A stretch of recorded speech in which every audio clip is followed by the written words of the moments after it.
Hello and welcome to FFRF's Ask an Atheist. I'm Sammy Lawrence, a staff attorney here at the Freedom from Religion Foundation, and I am joined by my co-host, Rowan, who is joining us virtually today. Say hi, Rowan. Hello. We'll be speaking with a romance author about the marvelization of media and how that aligns with conservative Christian values. Our guest today is Alyssa Jarrett. Hi, how's it going? Thank you so much for having me. I'm so happy to be here today. Yeah, thank you for coming on. We're really excited to talk to you about this super timely and interesting topic. So, do you want to start off by telling the audience a little bit more about yourself? Sure. Yeah, I am a romance author and a tech marketer. I'm based in the Bay Area. I deconverted from Christianity as a teenager and have since, I'm a lifetime member of FFRF. I'm super supportive of everything that this organization does. And I actually wrote a holiday romance starring two atheist characters in which I do actually recommend FFRF as a nonprofit to support. And so this book, Love Me Merrily, is coming out November 3rd. And it's a part of a greater series of mine that all takes place in California and satirizes a lot of cultural and political topics. So I'm super happy to talk about romance today and how it relates to the rise of Christo-fascism and the rise of book banning and all of the very scary, very outraging topics that we're noticing in the headlines today. Awesome. Thank you for giving us a shout out in your book. That is really cool of you, and thank you for being a lifetime member. I think marvelization of media can really, people come up with like a lot of definitions of it. And I think we're talking about a very specific one. So Alyssa, did you want to talk about like what we specifically are talking about when we talk about like the marvelization of media? Yeah, it's something that I use to describe the general pullback from romantic and sexual content. And so when we think about the rise of the superhero blockbuster in the last, 10 to 15 years, it is something that is inversely correlated with the female representation and romantic representation in film and TV. And so you can see the data, obviously rom-coms had their peak in like the 80s and the 90s. And that was also the peak of female representation in film. In fact, until the early 90s, women really only comprised roughly 20% of starring roles in film. But by 2020, they were cast in 40% of those roles because of the rise of romance. And now we're seeing a decline. So unfortunately, when we have the marvelization of media where it's mostly white men starring in superhero movies, you're seeing less women headlining film, you're seeing less romance taking place in film, and also rom-coms as a genre have been on a steady decline since their peak in decades ago. So what this really means is that we have an entire generation, Gen Z, that has been brought up with this blockbuster franchise, superhero culture, and romance and sex have been deprioritized. So now what we're seeing in this marvelization of media is that Gen Z actually finds romance and sex often extraneous or distracting from the main plot. And so they are less interested in sex, they're less interested in romance. We can talk about how that is aligned with how they're also becoming more religious. But I think it's a disconcerting trend that a pivotal part of most humans' experience is starting to diminish in our entertainment and started to be seen, especially amongst young men, as something that is unimportant today. And I find that very frightening, actually. Definitely. No, yes. I know personally I've seen a bunch of the men, especially like because although it's diminished in a lot of major media, I feel like romance is having a big time in the literary world. Romantasy being kind of like the number one genre right now. But I've definitely seen a push from both men and women, but especially young men, against a lot of this genre being like, oh, this is like the death of culture. Oh, these women are just reading porn.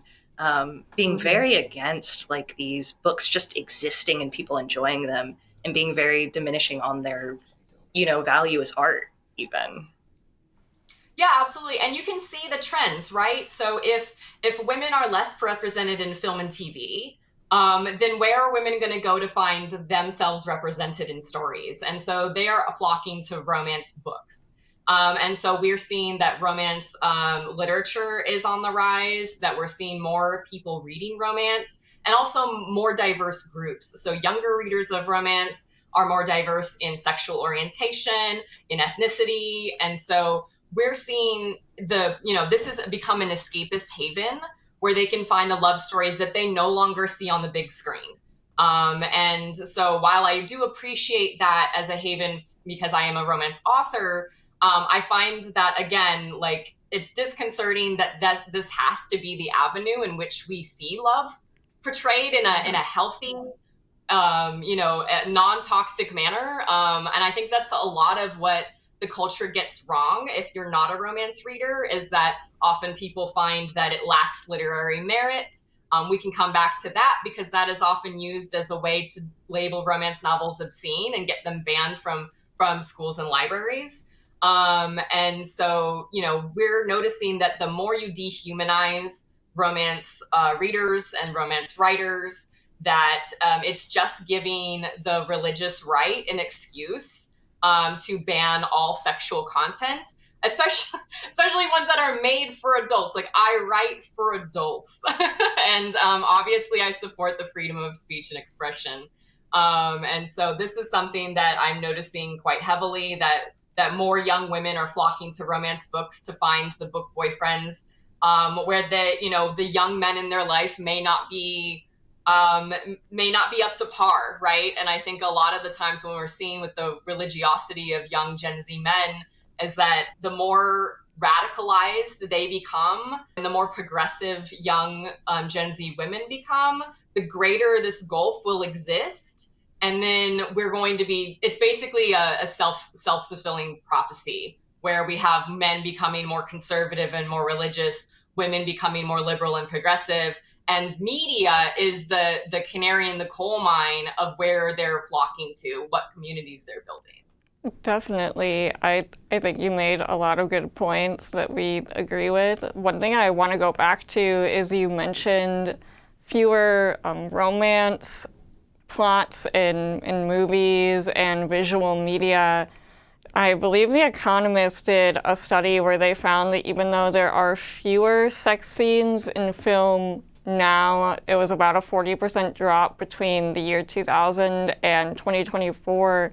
They found that the sex scenes that were in films were considerably more graphic than they used to be, showing a lot more skin and sexual acts that would have previously probably not been in major releases.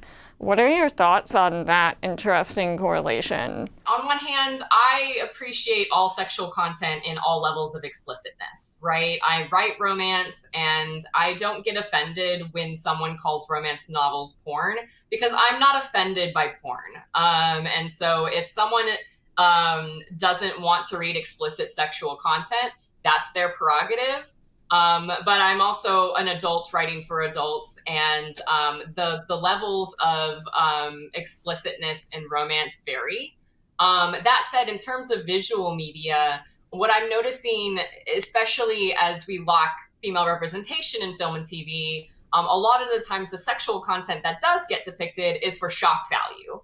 And so, we can see this like with the rise of shows like Game of Thrones, or even one of my favorite shows is Outlander. And it is equal parts romantic and extremely traumatizing because it has a lot of sexual assault.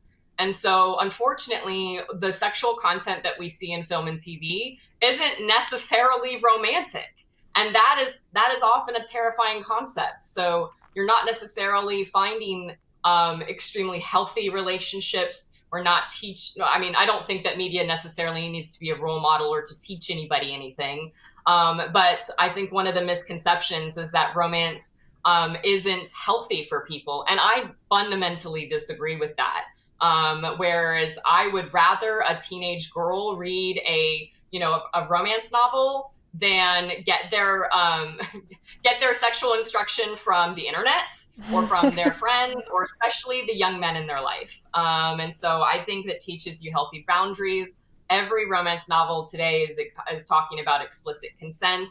We're having conversations around birth control, right? We are giving women and all people autonomy with their bodies, and how we talk about sex in romance novels. And again, this is exactly why the religious right wants to ban these types of books, because they don't want these conversations being told. They don't want young women being in control of their bodies and making their own decisions about their sexual lives.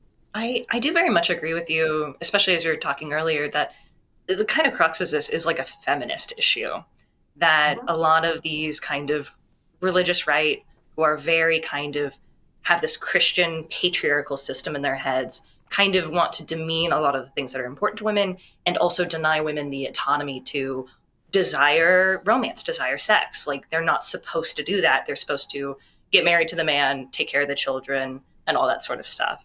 And I think you definitely kind of, even though people may not be thinking that's what they're thinking, that's what they're acting on, is that romance is this diminished thing because it's a thing for women, and it's not what women should be doing. Absolutely. And it's worth noting that, again, the majority of romance readers and the majority of romance writers are women. And so they're always going to be centering the female experience. This is something that you don't often see in film and TV and other forms of entertainment. And so the religious right is extremely threatened by that, because you're getting all of these conversations that they that they can't control to the level that they want to. And so I think that romance, especially what I'm noticing with a lot of the young, the youth movements, lie flat movements, that there are movements on TikTok about opting out of dating entirely, that when young women are asking more of, at least young heterosexual women are asking more of the young men in their lives. And by defense, men are lashing out and saying, it's all those romance novels you read, it's all those rom-coms you watch, you have so high of standards, the real men are not like this. And all I have to say to that is, you mean real men don't respect women? Real men don't listen to women? Real men don't respect women's bodies? Like, if that's what you're lashing out against, we are in a world of hurt, and I am I am very scared for the future of romantic and sexual relations in this country, and especially around the world. Yeah. Yeah, definitely. Yeah. I've had many conversations with friends about similar issues in our personal lives, and it's funny that you brought up Game of Thrones and Outlander, because I was actually talking to some friends this weekend just organically about sexuality in media, and they brought up how those shows have made them very uncomfortable because of the sexual violence that's portrayed, and not necessarily, the nice romantic aspects of love that you see in the shows. Something else I also wanted to bring up was there are debates even within the romance novel community, especially on the fan side, about clean romance versus romance that has spicy content, as one might say. Do you want to speak a little bit to that debate? Yeah, absolutely. And let me take a step back and sort of define what we consider spice levels in the romance community, because every reader has their own definition, and so a lot of the times it can feel subjective. But as an author, most of the times we're working with a system that was defined by romance.io, which is one of the largest directories of romance novels. And so they have a five level system. And the first level is what we would call clean and wholesome. It is just glimpses and kisses, right? It's probably a kiss at the end. All Christian fiction would sit in this realm, all inspirational fiction, likely Amish fiction. And so you're not going to be getting anything more than, maybe a kiss when they get, married at the end. The second level is what we would call closed door or fade to black, where the sexual content is implied, but it is not on page. And so that may be the couple is, maybe they're engaging in like some kissing, and it's getting hot and heavy, and then the chapter ends and they wake up the next day in bed, right? And so that would be sort of the closed door fade to black level. Then we have the third level, which is what you're probably going to pick up when you pick up a contemporary romance novel in a bookstore, which is the third level is what we call euphemistic, where sexual content does appear on page, but the language is very subtle. You're not talking about graphic body parts. And it's very much about the emotionality of the sex scene. Number 4 is the level that I write at, which is it's explicit and it's graphic, but it is, we're talking maybe 2 to 3 scenes tops, right? And a lot of the spicy rom-coms are in this category. Lastly, the 5th category is what we call explicit and plentiful. All of the erotica or erotic romance would fall in this category, where it is more about the erotic relationship than sort of the overarching plots or other side character development. And so in that case, the sex scenes, that takes a precedent in the story. So the reason why I explain all these levels is because romance is a spectrum as a genre, and there are readers of all preferences. So when we talk about sort of the clean romance debate, first off, I think most progressive people would say that using clean as a description for romance is offensive because it implies that sex is dirty, which again goes back to puritanical religious culture, and it has a lot of shame and guilt around sex. So I don't prefer to call romance without sex clean. I also would not, have the word clean in a conversation when we talk about sexually transmitted diseases. It's just offensive, and it's not, it's stigmatizing, and it's not really a healthy way to describe sexual relationships.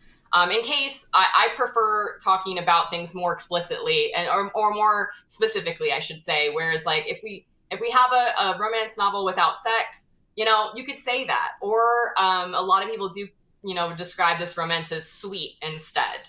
Now, I do think that sweet can be more about emotionality, and I've read very, very spicy novels that also feel sweet to me.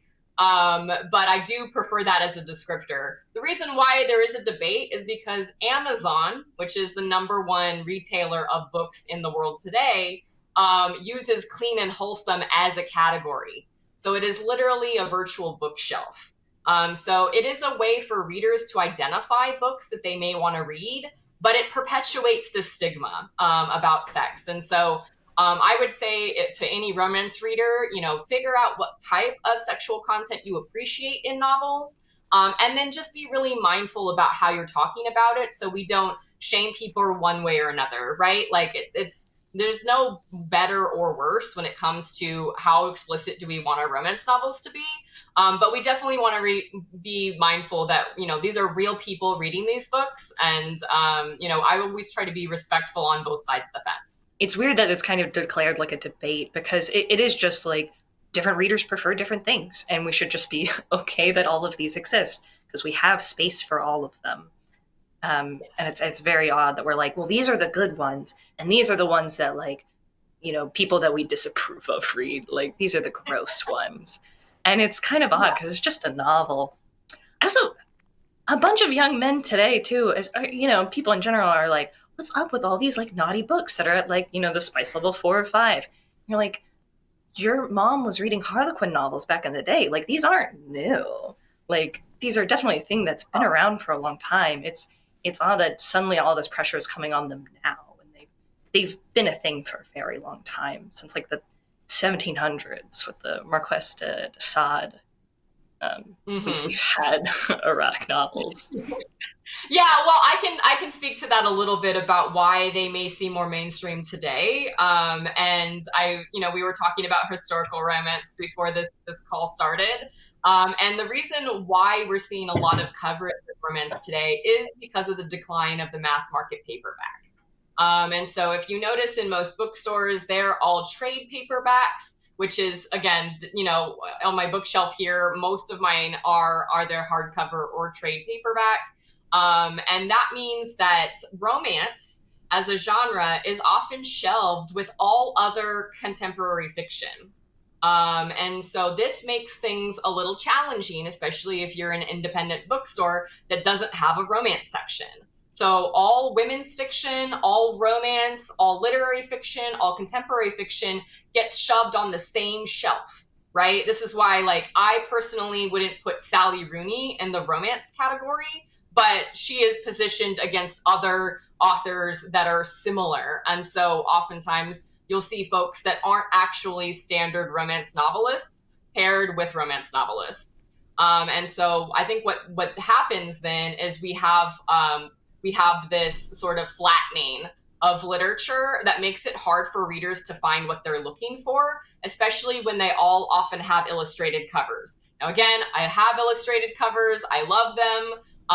But these are all marketing and business decisions, which can make it seem like, wow, there's just like so many more books, right, to choose from. And they're all they're all naughty, they're all smutty. And that's not the case, because again, like, a lot of the times what you're seeing on a cover isn't necessarily reflecting the contents. And I think a lot of readers are overblown. So for example, like the Sarah J. Maas's Court of Thorns and Roses is, the most popular romantic fantasy series. A lot of the times you'll see the criticism that this is just fairy smut, right? Which is absolutely outrageous, given that these books, may have like a few love scenes in 500, 600, 700 pages. And so what we're seeing is people coming from outside the genre placing value judgments when they don't understand the breadth of romance, and the sort of the breadth of the varied experiences and the varied spice levels that are within them. So we're getting a lot of outsiders coming in and critiquing. But like you said, this has been around for a very long time. They were normally in mass market paperbacks in the grocery store, considered pulp fiction, and they didn't get the spotlight that other genres did. But romance is the most lucrative genre, and I believe that we have a moral obligation to defend it. Speaking of like the market and business side, you had mentioned, obviously people compare romance books to porn regardless of the spice level of the book, and that is, a very lame value judgment. Why do you personally defend or embrace the idea that they're porn, or choose not to get offended with that? Why is that the attitude you've chosen to have, instead of being like, no, they're not porn, don't call them that? Because I find that oftentimes people who take that mindset often have their own shame and guilt around sexual content, and they want to consider themselves as noble or idealistic or something different. Whereas I think that sex work is a spectrum, and I am in solidarity of sex workers of all kinds. Just because I write sex doesn't mean that I am in a completely different realm than someone who has sex, either in a one-to-one relationship or on camera. And so when we think about the attacks from the religious right, Project 25, they don't make the distinction either, right? So obviously they want all porn banned. Obviously they want sex work to be criminalized. But they're coming for your romance novels too. And so this is one of those, like that World War II poem, like I did not speak and then they came for me. Like, this is going to happen, and it is happening. And so the number one reason that book banning happens in America is due to sexual content, and romance novels are sexual content, or at least a good majority of them have sexual content. And so in that case, I'm fighting the same fight as all sex workers, and I believe that we have to support each other where we are one and the same. And I, as someone who is a progressive atheist leftist, right? Like we're all in the same fight together against oppression and fascism. Yeah, I mean, I agree. It's been a Christian mainstay for a very long time that just anything that has to deal with sex has to go. Like, it's not okay. It's not even just taking romance novels. Video games have been taking a hit. Steam just had some problems where this Christian group had been really influencing MasterCard and Visa. And because they had pressured them so much, they ended up taking down games because they had like inappropriate sexual content, even though they'd been approved before. And this is kind of slowly creeping up and up and up, seeing what more they can get away with. They've been taking apps off the app stores because these Christian groups just really don't like sex existing and like anyone knowing about it.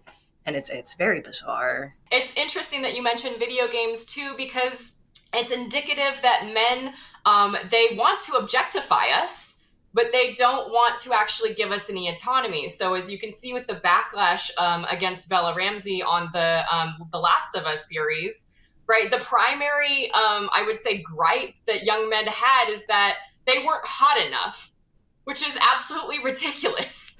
And so I think that, again, like, they want to control women. They want us to look a certain way, to act a certain way, to have sex a certain way, all for their pleasure and their control.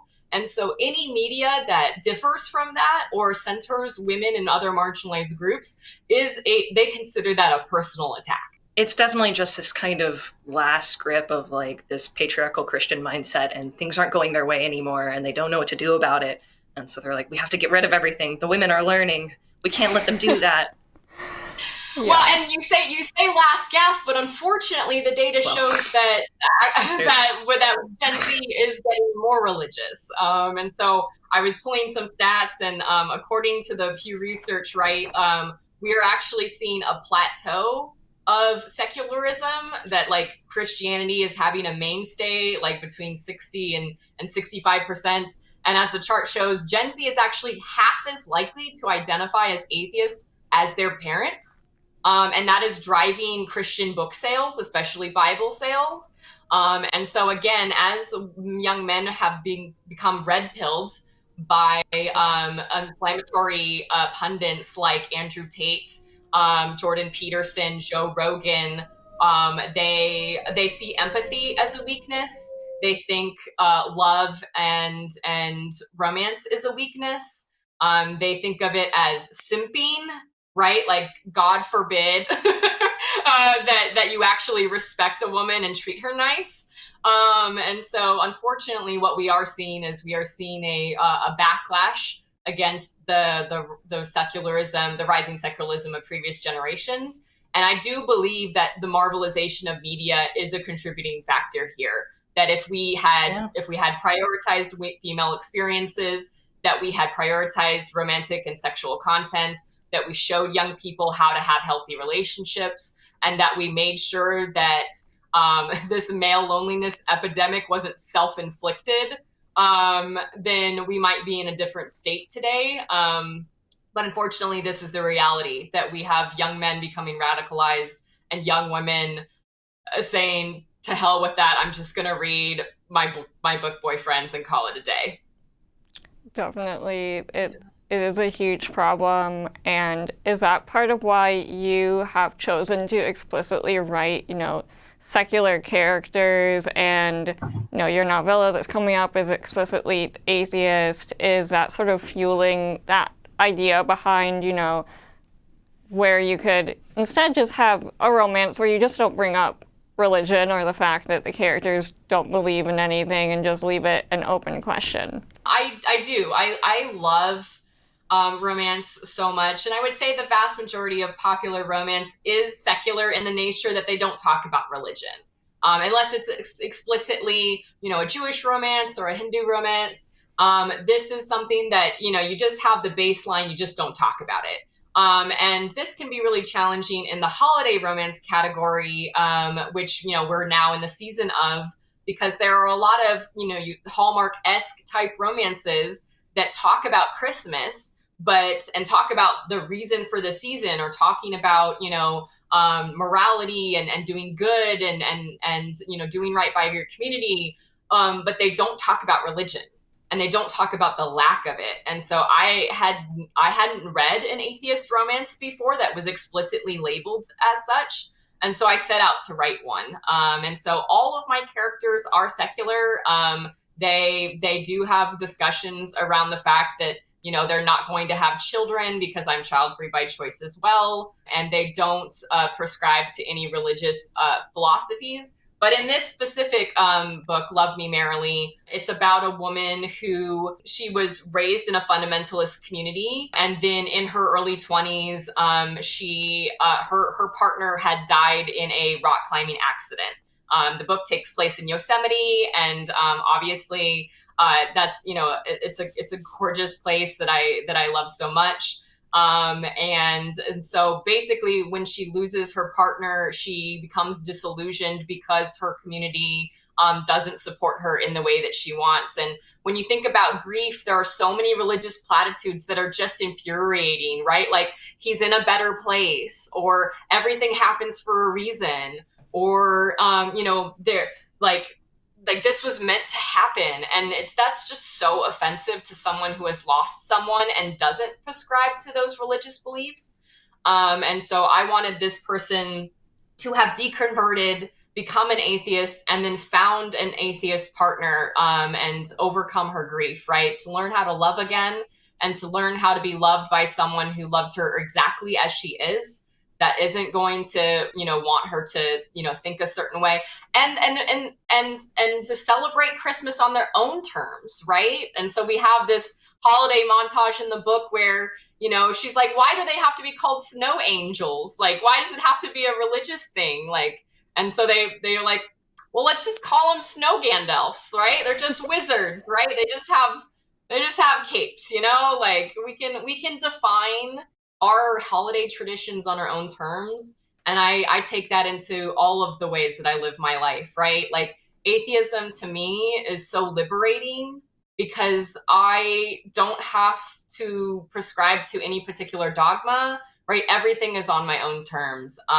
And that is really freeing. But it is a journey, and everybody takes their journey in their own way. And so I wanted to write a romance for those people who needed to see themselves in these stories. I'm very happy that you wrote this, just because I'm someone who loves like cheesy holiday movies. You know, I was born and raised atheist, but I sure watched a lot of those cheesy Christmas films. And it has always seemed weird to me that there hasn't been one for atheists, because it feels like there's enough of us that like still experience winter and romance that we should have some for us. Yeah, especially since or like having conflicting, you know, feelings about Christmas, like I did. Yeah. You know, I grew up celebrating Christmas as a Christian, but and so you become kind of alienated when you deconvert. Whereas you're like, well, should I be celebrating? Like, is this meant for me? And then you have on Fox News, right, every year, the war on Christmas. You know, oh gosh, you know, you said happy holidays to me instead of Merry Christmas. And then you just feel like no one likes or respects you in American society. So I always had a really sour taste in my mouth whenever the holidays rolled around, because it was just a forever reminder that I wasn't wanted as a human being in this country. And so that's another reason why these romances are so important, to say like, no, like, you deserve to be here. Like, your opinions, your existence is valid. And you will find love. And that's super important for people to see that. I also think it's really wonderful because I feel like a lot of those holiday films and romances in general kind of hinge on a lot of these very Christian feelings of like, oh, we're going to get married, we're going to move to your town, we're going to have children. Like, it's a very specific kind of like, this is the perfect romance life, because this is kind of the kind of Christian path that's been set out for me. And being able to kind of turn that on the head and be like, yes, it's a very sweet, nice romance. No, they're not having children. Like, they're not going to do a lot of the things that are kind of the typical Christian family things. Is nice to have, so people can have that representation. Yeah, definitely. Yeah, and in case people aren't familiar with the conventions of the genre, right, romance really only has two main rules. Number one, it has to have a happily ever after. Traditionally, that usually meant marriage and kids, but that rarely occurs today, right? Happily ever afters could be it could be all kinds of family structures, or it could just be people devoting themselves to each other, and that's perfectly okay. And then the second convention is that the romance has to be the main plot, right? Like that's it. The love story has to be the most important part of the story. And if you do those two things, congratulations, you wrote a romance novel, right? And so I think that as long as we preserve those tenets and we're very territorial about them from people outside the genre, a lot of people online say they don't want to gatekeep. I do actually want to gatekeep romance as a genre, right? Like those are the only two rules, and I will not bend on them, because I think that romance is special. It's like a sacred relationship with the reader where I know that I'm going to have a happy ending every single time. And I cannot say that for every movie I watch, every TV show I watch, every video game that I play, right? It's not a standard. And when the world is falling apart and in shambles, like you need that safe haven. And so I will defend it to my death.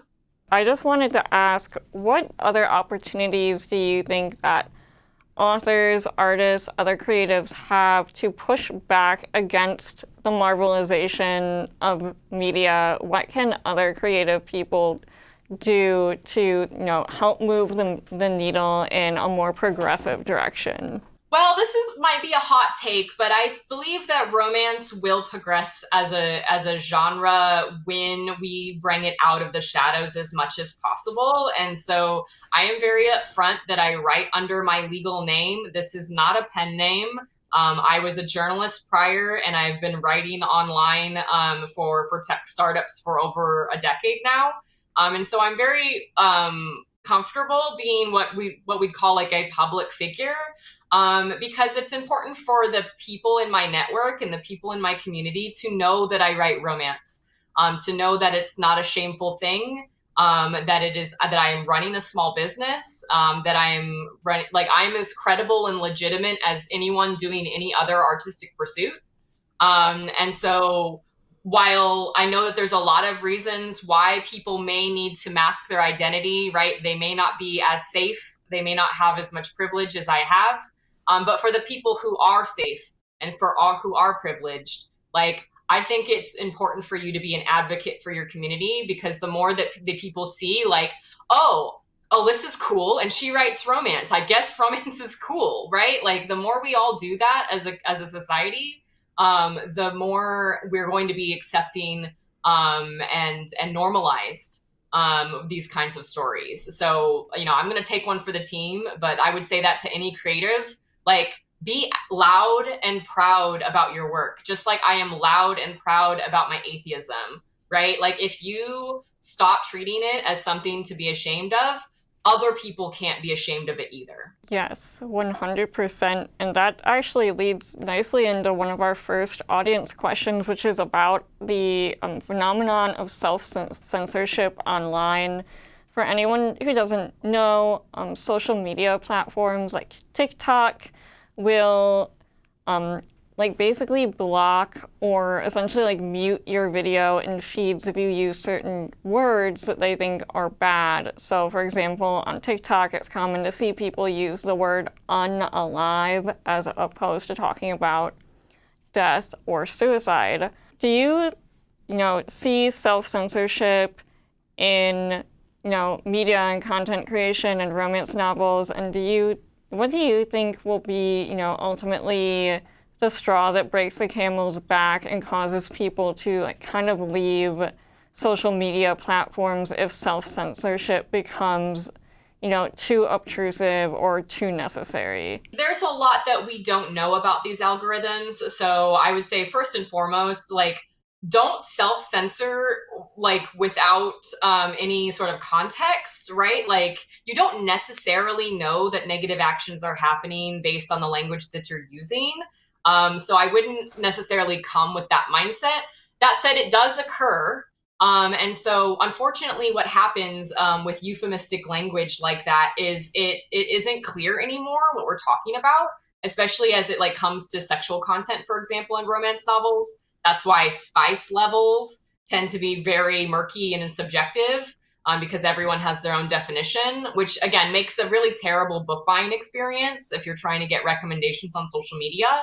But ultimately, what we're seeing with this, amplification of Project 2025 is that some authors were even considering, should I make two different versions of my book, one without sex and one with it? And to that, I say that's a ridiculous notion, because the level of explicitness in your work is a business decision. It's a marketing decision. And if it's so extraneous to the plot that you can remove it, then I don't know why it was there in the first place. And so again, with this marvelization of media, like, why would you purposefully marvelize your media to begin with, right? Like, sex and relationships should be fundamental to your story, and if they're not, then you don't need to be part of that particular conversation. So no, I don't try to, I'm not an advocate for self-censorship at all, unless you are someone who is an activist or you are an advocate. Like, for example, I know that anyone who talks about abortion online, they're seeing shadow bans, they're seeing outright bans. And so, if you have to get creative in order to save people's lives, I'm 100% in support of that. But again, we have a very strong sense of freedom of speech as of right now in this country, and you can take my smut from my cold dead hands. Rowan, I just want to throw it to you too, since you're our digital communications manager and you do a lot of our social media. Have you observed this need to self-censor as well? Either in your job here at FFRF or just, as a Gen Z social media user? Yeah, it's kind of egregious because some of it is very real. And it is upsetting that, like, because of kind of these, like, oh, we need to make everything like Christian and child safe, but we're like not allowed to use any bad words on the internet. And it's kind of, yeah, a lot of people do keel over and just do it just so they can get the numbers. And it is odd. I'm generally against it. But like, it's a real issue that a lot of people face, and it's something that's not always in our hands. If like we want to be publicized, we kind of have to follow these stupid rules. Like, I tried to post the word idiot on my Instagram story like last night, and it popped up with a little notification of like, are you sure you want to post that? And I was like, yes. What are you talking about? Like, I can't post the word idiot online. Why is that something that's banned? So yeah, it's a real sad issue, and I do think more people should be worried about it, because yeah, it's affecting a lot of the big social media sites. You're supposed to self-censor or else you're not going to be able to talk. Yeah. Meanwhile, actual hate speech is running rampant. So, That's content fine. moderation and the rise of AI means that a lot of marginalized groups are being absolutely terrorized. And nothing is preventing it. And these companies don't care, because hate is actually a really great fuel for engagement. And so it's one of the reasons why I left Twitter when Elon took over, because I don't believe in being in social media cesspools. And I actually do end up flocking to places like Reddit, where self-censorship is actually discouraged. And if you use that type of Gen Z language, you will be reprimanded, because there are platforms still that don't engage in those practices. Are authors in danger of actual publishers adopting Marvelization standards that keep them from getting, signed or published? Are any genres safe from these newer, higher standards of, acceptable media? Well, no, because we live in a capitalist hellscape. But one of the saddening trends that we notice in the sort of the anti-DEI movement, or the anti-woke movement, is that publishers are also bending the knee. So a lot of the diverse literature that came out post the death of George Floyd, a lot of those programs and a lot of that support, you're seeing that diminish. I've seen this with BIPOC writers online. They're talking about how they're getting paid less, or they're not getting their book deals renewed. And so this is really sad, where publishers they're following the dollars, and like we said with the data before, Christian book sales are rising and new Christian imprints are being created. And so they're going to publish what makes them money, and they're going to try to reach the largest possible audience. This is what I think is a core component of Marvelization, right? Part of blockbuster franchises is, how do I appeal to the largest number of people, especially international audiences like China's audience, which is heavily, heavily censored. So sexual content isn't going to make it overseas. And so when we see the big five publishers, they also prioritize what is going to sell the most books to the most number of people. And it isn't marginalized audiences. It isn't folks who are Black, who are Indigenous, who are disabled, who are plus size, right? None of these stories are getting amplified like the ones that are on the New York Times bestseller list. And so it's one of the reasons why I chose to self-publish, because if this is how the publishing industry as a whole is going to act, there are ways to democratize media, and self-publishing has never been easier than ever before. And so I would encourage people, if they are in some kind of creative or artistic pursuit, and they do have the ability to save and to take on a more entrepreneurial mindset, indie authors, indie artists are where you're going to get the most innovation. You're going to see the most diversity, and you're going to see the most support in the community, because they're going to be publishing stories you can't get anywhere else. Definitely. And that leads us to one final audience question. Do you think it is too late to stop the Marvelization of media? Oh, no. I mean, I tend to be an optimist, right? And I think media cycles come in waves, right? I have a master's in journalism, and I've studied mass media for a really long time. And so it's a pendulum shift right now. And so one of the things that we're seeing is, obviously, Marvel, DC, Disney, their blockbusters are not making as much money. You're seeing a lot of superhero fatigue. So their releases are not as successful as they used to be. And so what happens instead, right? What kinds of stories are they trying to pursue in order to fill that gap? And I think that they are going to, again, they're going to focus on where they can make money. Right now, the streaming landscape has made this kind of difficult, especially as they prioritize low budget content. But low budget content also means, dating reality shows, where you will often see like sex and romance. So I can't say it's necessarily a bad thing. It's just going to be different. And so I think for people who want to see more sex and romance in their media, get out to the theaters if there is a release, right? Like if The Materials, for example, was a big theatrical release. Watch them on streaming. Tell all your friends, right? Like, there are so many shows that have been canceled because they didn't necessarily get widespread support. And so we can do our part by spending our dollars where they matter. And I do think that the more that we stick together as a community, but novels are intellectual property. And so Hollywood likes to buy IP and make adaptations. So we're actually seeing a huge increase of popular novels by, Sarah Hogle and Emily Henry and Taylor Jenkins Reid, right? They're being adapted at a fast clip. And so the more that we support these stories, the more stories like them will continue to be made. Thank you, Alyssa, for coming on our show. And can you please let our audience know, how they can follow you, find you, where they can find your books? Yeah, absolutely. You can find everything that I work on at alyssajarrett.com. I'm also available on Threads, Instagram, and TikTok at author Alyssa Jarrett.